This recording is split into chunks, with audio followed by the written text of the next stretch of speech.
keajaiban air hujan. Dalam sebuah hadis dari Anas bin Malik radhiyallahu anhu, beliau menceritakan, kami pernah kehujanan bersama Nabi sallallahu alaihi wasallam. Lalu Rasulullah sallallahu alaihi wasallam menyingkap bajunya. Lalu beliau guyurkan badannya dengan air hujan itu. Qalu, para sahabat bertanya, "Ya Rasulullah, wahai Rasul, mengapa Anda melakukan hal itu?" Maka Nabi sallallahu alaihi wasallam bersabda, "Li'annahu haditsu ahdi bi rabbih ta'ala." Karena hujan ini baru saja Allah Subhanahu wa taala ciptakan. Al-Imam Al-Qurtubi rahimahullahu taala ketika memberikan catatan kepada hadis yang dikeluarkan Imam Ahmad dan Muslim ini, beliau mengatakan, "Wa hadza minhu sallallahu alaihi wasallam tabarraka bil matari." Dan ini maksudnya praktek Nabi sallallahu alaihi wasallam yang menyingkap sebagian anggota badannya kemudian mengguyurkan dengan air hujan itu adalah bentuk beliau tabarruk, mengalap berkah dengan hujan. Bahkan kata beliau, lebih daripada itu, bahwa air hujan itu bisa menjadikan sebagai obat. Alasannya, li'annallaha qad sammahu rahmah. Karena Allah Subhanahu wa taala menyebut hujan itu dengan rahmat. Wa mubarakan, penuh dengan berkah. Wa tahuran, air yang suci. Wa ja'alahu sababul hayati, dan Allah jadikan sebab kehidupan itu dengan air. Dari sini perkataan Al-Imam Al-Qurtubi rahimahullahu taala, di antara fungsi air hujan itu adalah sebagai obat. Bahkan dikuatkan oleh Al-Imam Az-Zahabi rahimahullahu taala ketika beliau menyebutkan dalam kitab Tibun Nabawi, air hujan itu baik untuk kebanyakan penyakit dan memiliki keberkahan.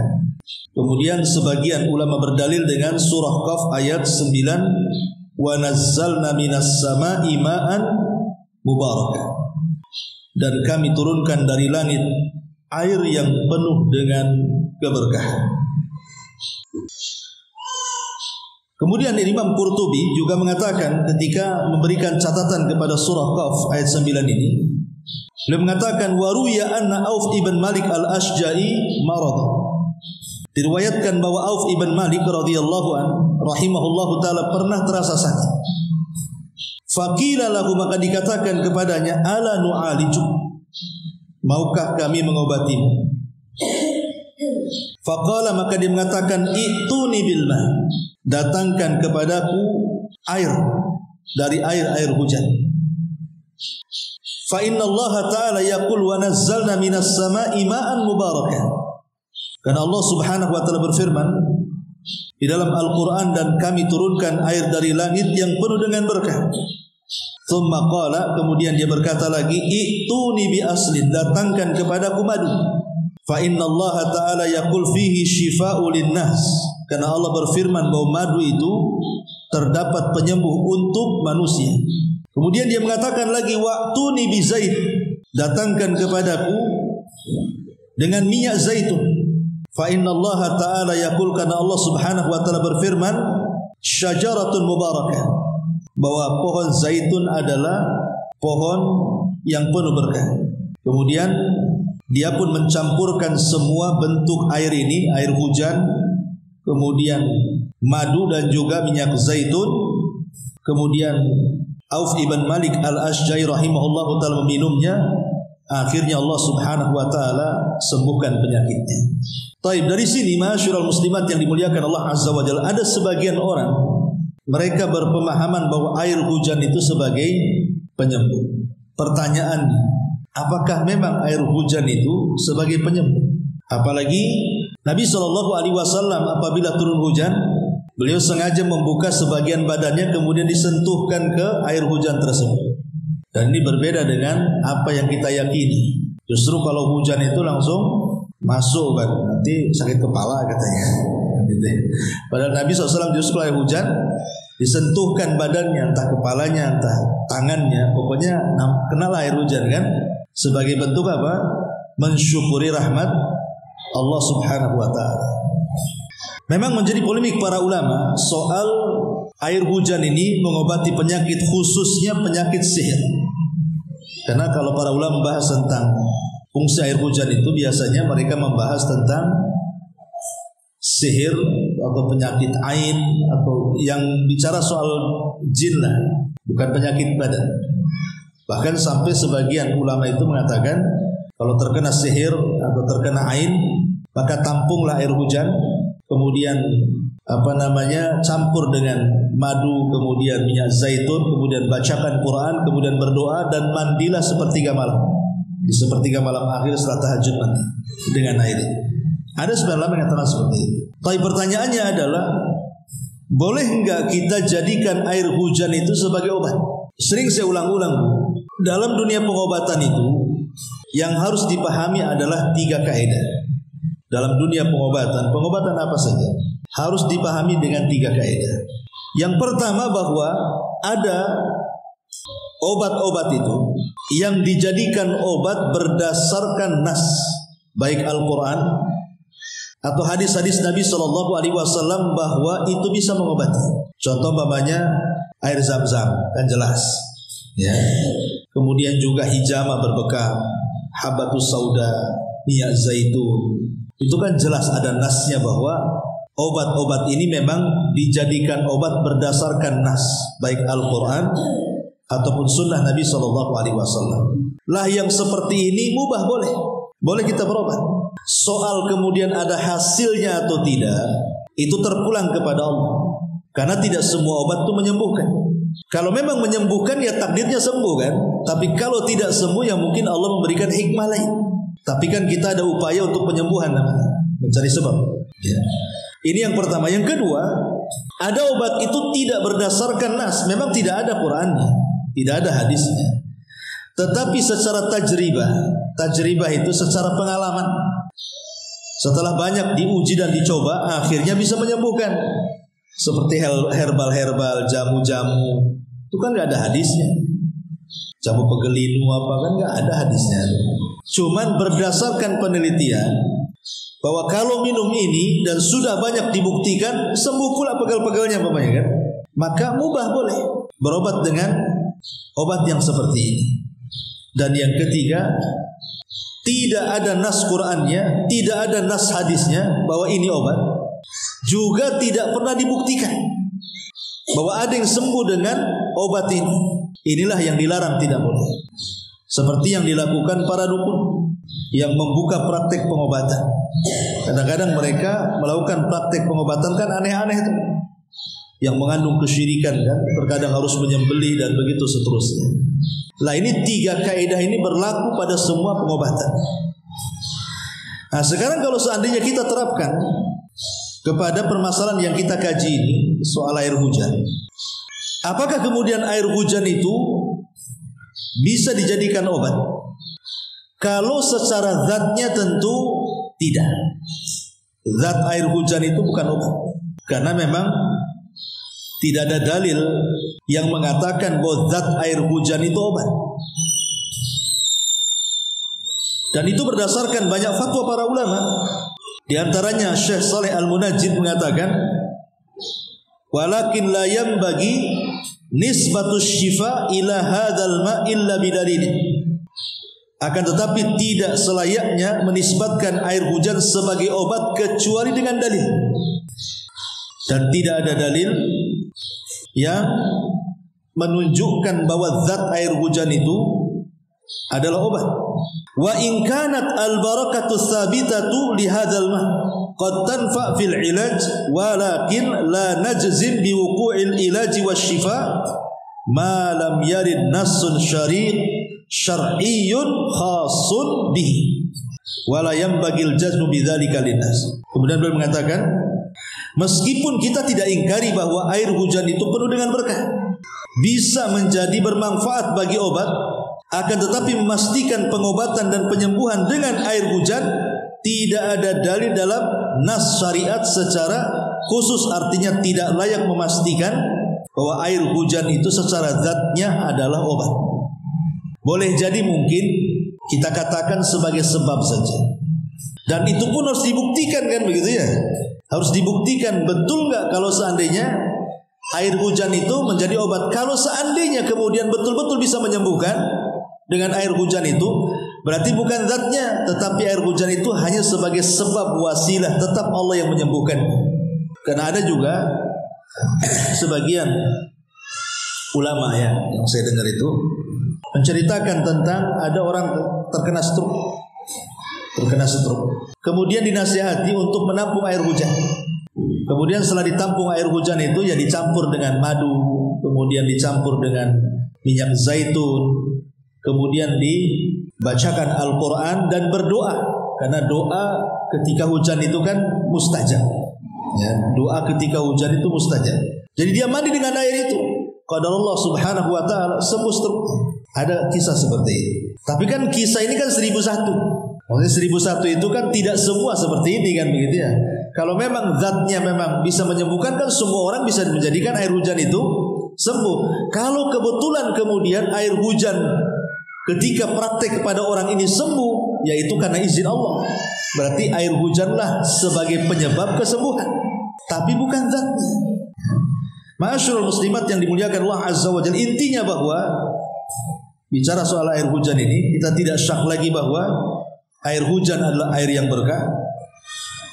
Air hujan adalah air yang penuh dengan kebaikan. Dengan adanya hujanlah tumbuh segala sesuatu yang ada di bumi.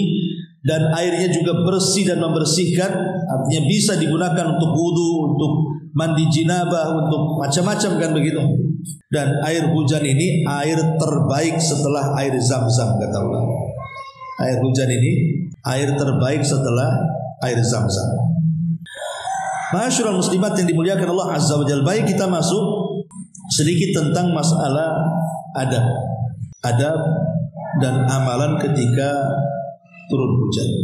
Yang pertama, ketika munculnya mendung. Jadi ibu kalau lihat mendung ke langit, maka terkadang ada yang mendung ini kan mengkhawatirkan, gelap segelap-gelapnya kan. Kita pernah melihat mendung kok gelap kali gitu ya. Dan Nabi SAW apabila muncul mendung, beliau khawatir jangan-jangan akan datang azab. Artinya akan datang kemurkaan Allah Subhanahu wa taala. Dan itu disebutkan dalam hadis Aisyah Ummul Mukminin radhiyallahu anha.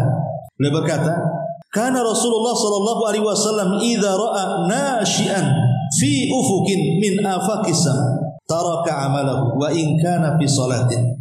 Thumma aqbala 'alaihi fa in kashafahu Allahu hamidallah. Wa in matarat qala Allahumma sayyiban nafi'ah."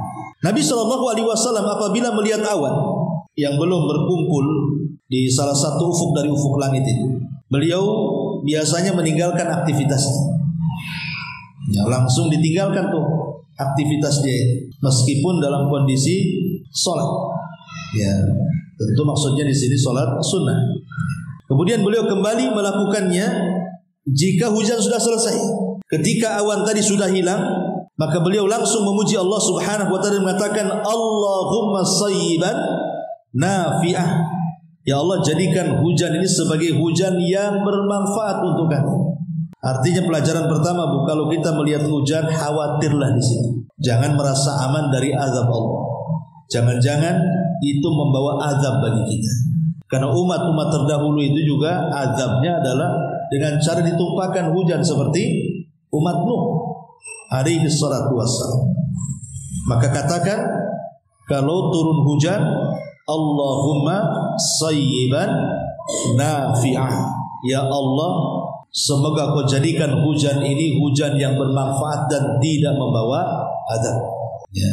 Ma'asyiral muslimat yang dimuliakan Allah Subhanahu wa taala, bahkan disebutkan dalam riwayat yang lain, kana Nabi sallallahu alaihi wasallam idza ra'a makhilatan fis sama aqbala wa adbar wa dakhala wa kharaj wa taghayyara wajhu fa idza amtaratis sama surra anhu fa arrafathu Aisyah dzalik fa qala an-nabiy sallallahu alaihi wasallam ma adri la'allahu kama qala Allah azza wa jalla falamma ra'awhu 'aridan mustaqbila awdiyatihi.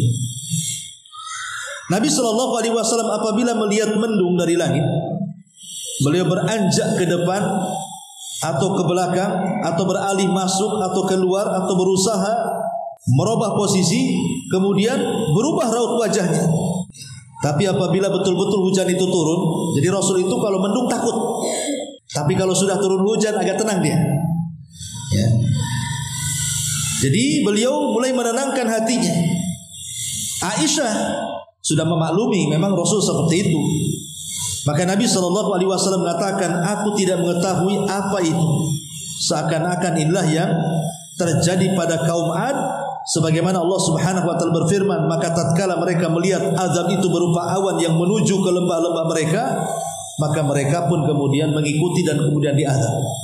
Jadi azabnya kaum Ad itu kan awan hitam. Mereka sudah paceklik nih. Mereka butuh hujan. Tahu-tahu awan datang, awan hitam itu disangkanya akan turun hujan. Mereka mengejar awan itu. Setelah dibawa awan, bukan hujan yang turun, halilintar yang turun, mati semua.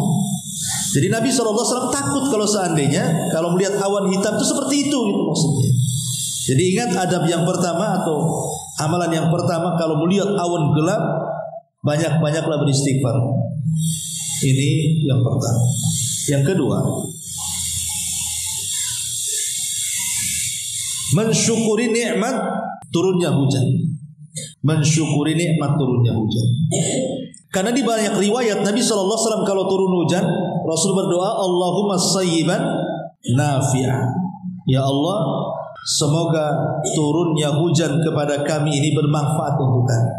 Jadi Al-Khattabi rahimahullahu ta'ala ketika memberikan catatan kepada hadis ini, doa Nabi SAW, Allahumma sayyiban nafi'ah, ya Allah, semoga hujan yang kau turunkan itu betul-betul membawa manfaat kepada kami. Kata beliau, karena air hujan itu adalah karunia dan rahmat Allah.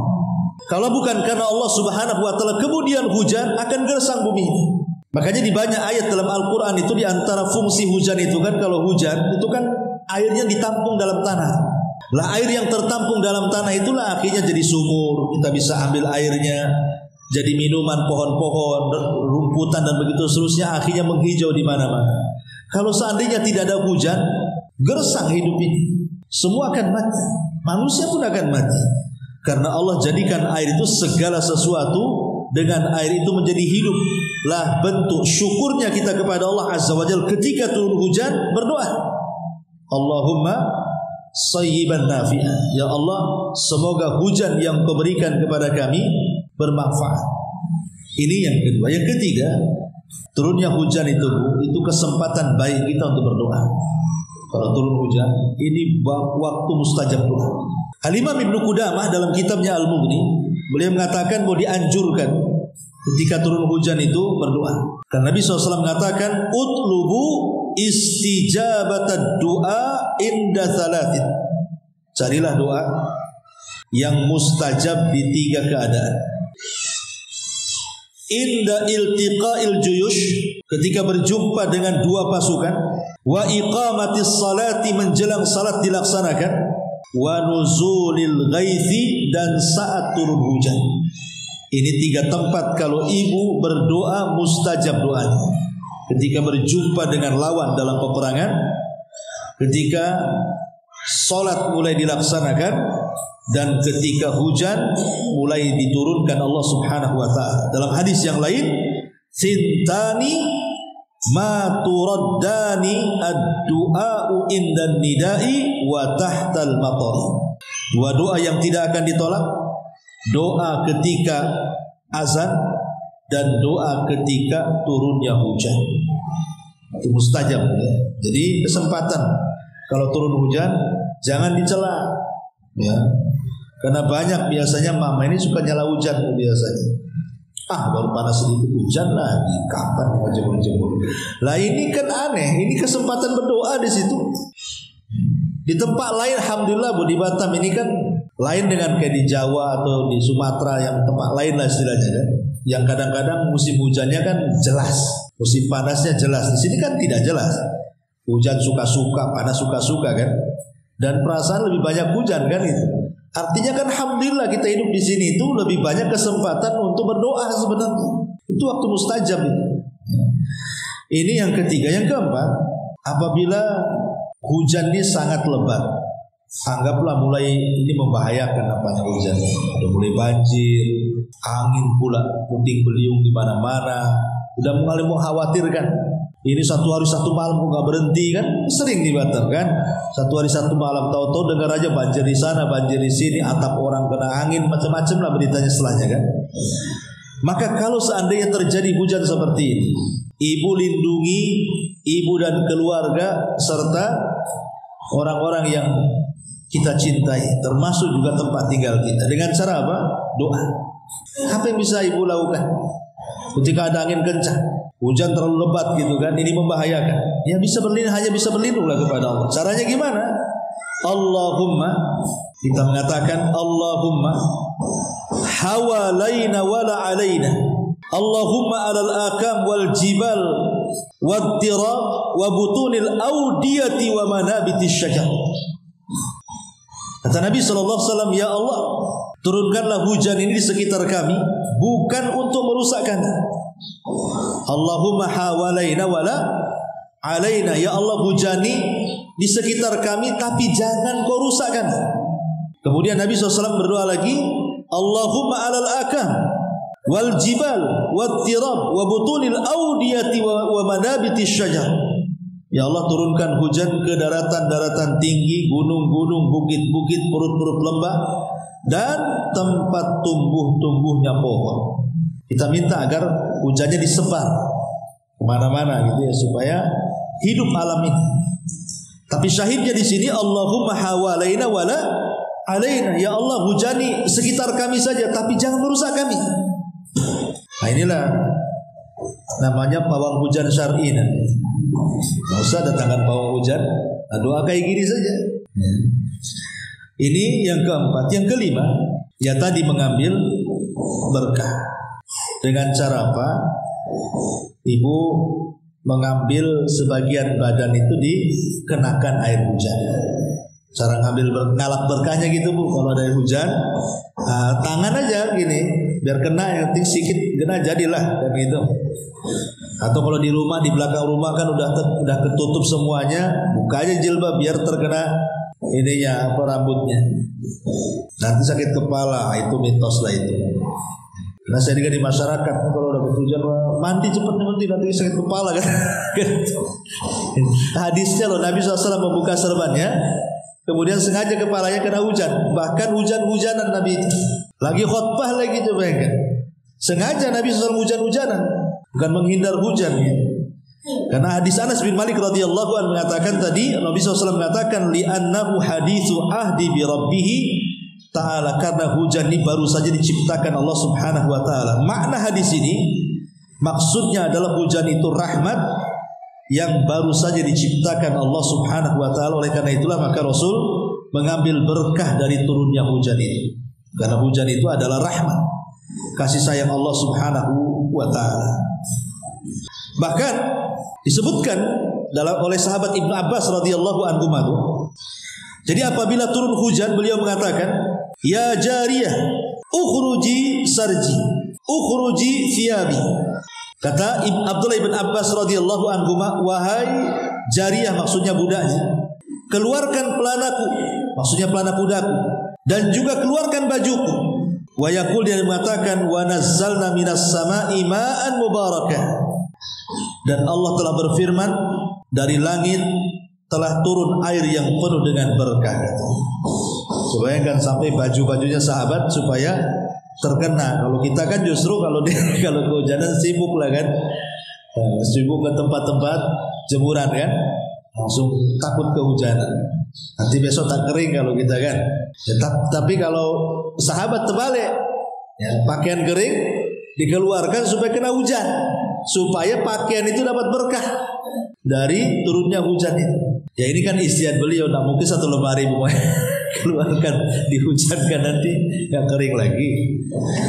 Tapi ini menunjukkan bagaimana perbuatan sahabat mengambil berkah itu sampai mengeluarkan bajunya, kemudian sampai terkena air hujan bajunya itu. Kata Abdullah bin Abbas itu, untuk mencari berkahnya tadi. Kemudian yang keenam, boleh berwudu dengan air hujan. Karena air hujan itu bukan hanya suci tapi mensucikan. Air hujan itu bukan suci tapi mensucikan. Kemudian yang nomor 7, jangan mencela hujan. Tidak boleh mencela hujan. Karena bagaimanapun hujan itu yang menurunkan Allah. Ketika kita mencela hujan berarti mencela yang menurunkan. Tidak boleh. Karena kebanyakan di masyarakat bukan hanya hujan, kadang-kadang waktu dicela, macam-macam. Orang yang sudah mati pun dicela. Ini kan bahaya.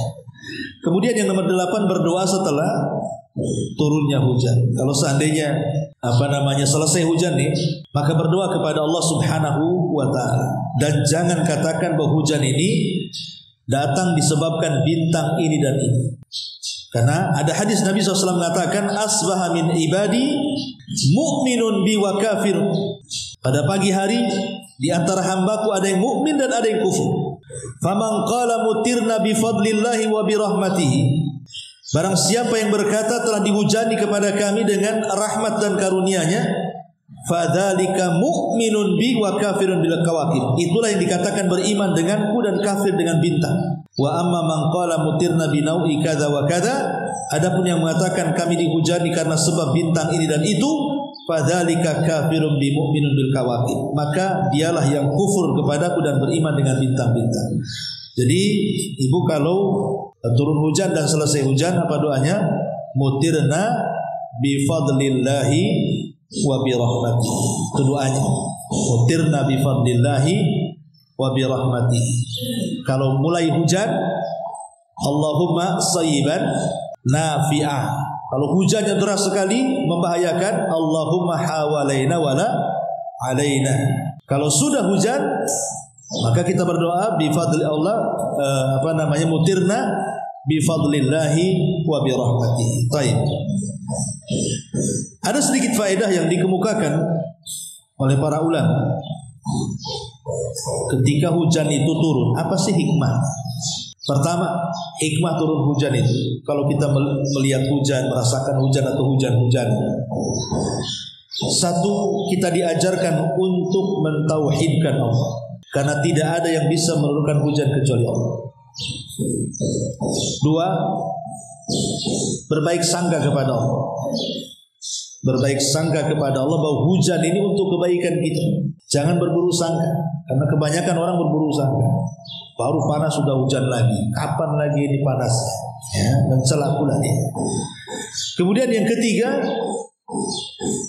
bisa mengingatkan akan akhirat. Bahwa di sana ada kebangkitan setelah kematian. Ibu bisa lihat ketika ada lapangan gersang, tiba-tiba seminggu hujan, berikutnya langsung subur, tumbuh berumputan. Siapa yang menumbuhkan itu? Allah. Allah sanggup menumbuhkan negeri yang mati, berarti Allah bisa membangkitkan kita setelah kematian. Kemudian yang keempat, bantahan kepada orang-orang ateis bahwa kejadian di alam semesta ini karena kebetulan. Mana ada kebetulan? Semua peristiwa itu ada yang menggerakkan, ada yang mengatur, ada yang menguasai dan menciptakan. Dialah Allah Subhanahu wa taala. Kemudian yang kelima, betapa kuatnya Allah dan lemahnya kita. Ketika ada hujan deras, banjir di mana-mana, siapa yang bisa menghalangi banjir? Bahkan di negeri kita, di ibu kota, di Jakarta aja, dengan udah triliunan uang itu untuk mengatasi banjir, tetap aja banjir. Karena kita lemah, Allah yang kuat.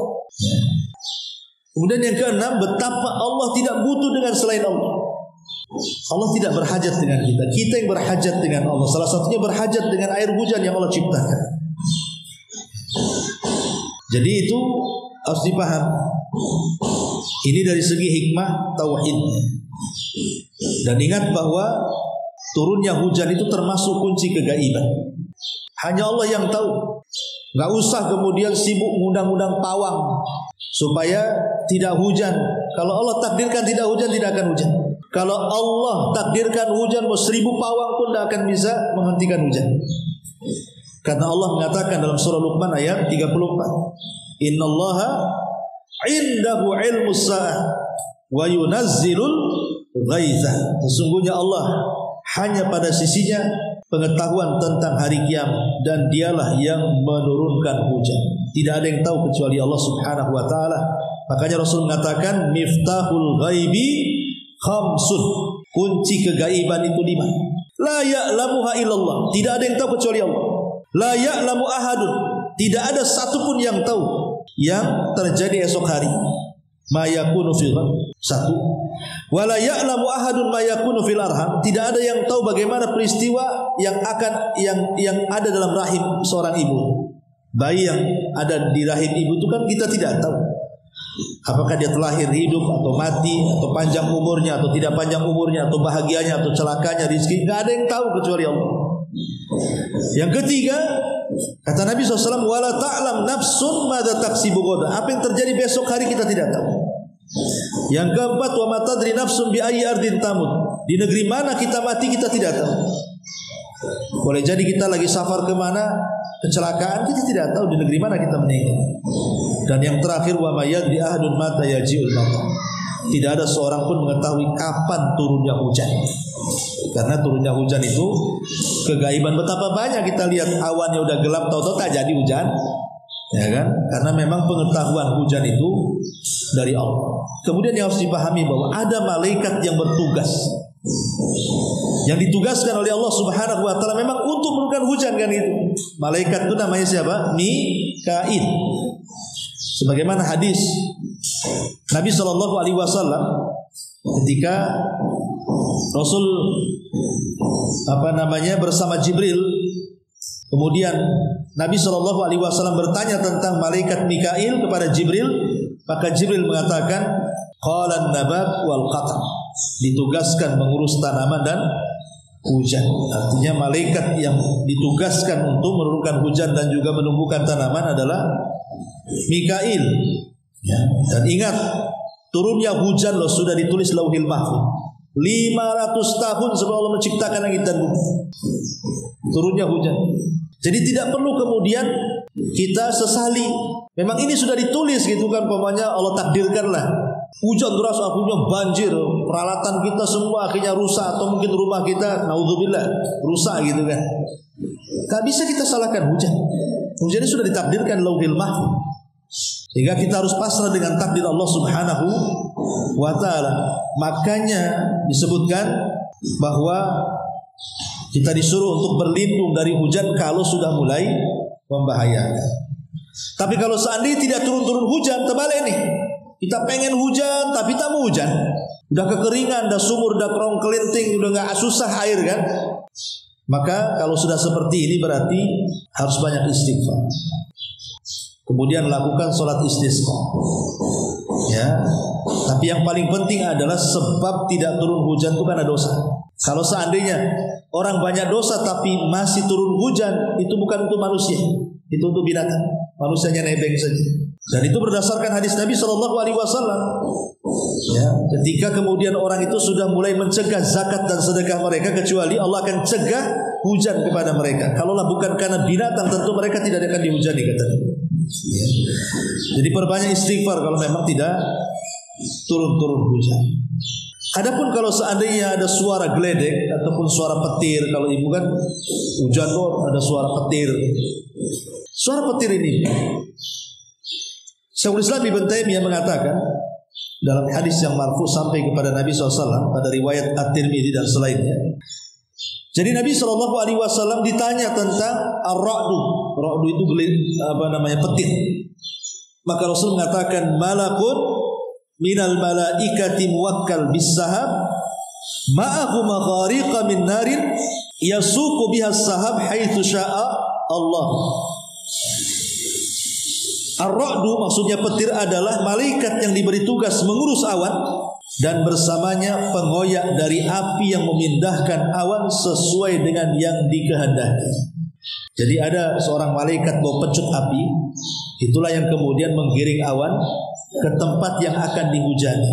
Jadi kalau ada petir berarti ada malaikat yang menggiringnya di situ dengan pecut apinya. Nah, kalau sudah seperti ini, ya maka hujan ini adalah sebuah nikmat. Dan kalau seandainya ladang-ladang kita, sawah-sawah kita terairi dengan air hujan, berarti harus bersyukur dengan cara apa? Keluarkan zakat pertaniannya di situ. Jadi keluarkan zakat pertaniannya ya. Karena dulu kata Nabi SAW dalam Sahih Muslim, ada seorang anak muda berjalan di pematang sawah. Tiba-tiba kemudian mendengar suara dari balik awan tuh. Suaranya mengatakan isqi hadiqata fulan. Hujani kebunnya si fulan. Anak muda ini heran kok. Ada suara dari atas. Rupanya lihat ada awan berjalan. Diikutilah awan itu. Karena di balik awan itu ada yang ngomong seperti itu. Hujani pohon si fulan. Hujani kebun si fulan. Hujani tanaman si fulan. Diikuti sampailah ke sepetak kebun. Dan hanya di situ saja hujannya. Padahal tanah di sekitar banyak, tapi tidak kemana-mana, hanya di sepetak tanah itu saja. Kan ini peristiwa aneh. Masa hujan di sepetak tanah saja, kayak orang lagi nyiram. Setelah kemudian selesai hujan, ditunggulah siapa pemilik. Setelah kemudian datang pemiliknya, ditanya siapa namanya. Rupanya namanya sama dengan disebut di atas. Kemudian dia mengatakan, apa yang menyebabkan ladangmu kok bisa dihujani, yang lain tidak gitu. Dia pun bingung. Kok bisa? Saya tidak tahu. Cuma dia mengatakan, aku ini kalau selesai panen dari ladangku ini, buat jadi 3. Sepertiga aku sedekahkan, sepertiga aku kembalikan ke ladang sebagai modal, dan sepertiga aku makan keluargaku. Itu saja. Nah, berarti kalau kita ingin terus diberikan berkah dengan hujan ini ya, khususnya bagi para petani kan, mereka tidak ngairi, sudah diairi Allah kan. Bersyukur dengan dikeluarkan zakatnya. Ya, wallahu alam. Inilah yang berkaitan dengan hujan.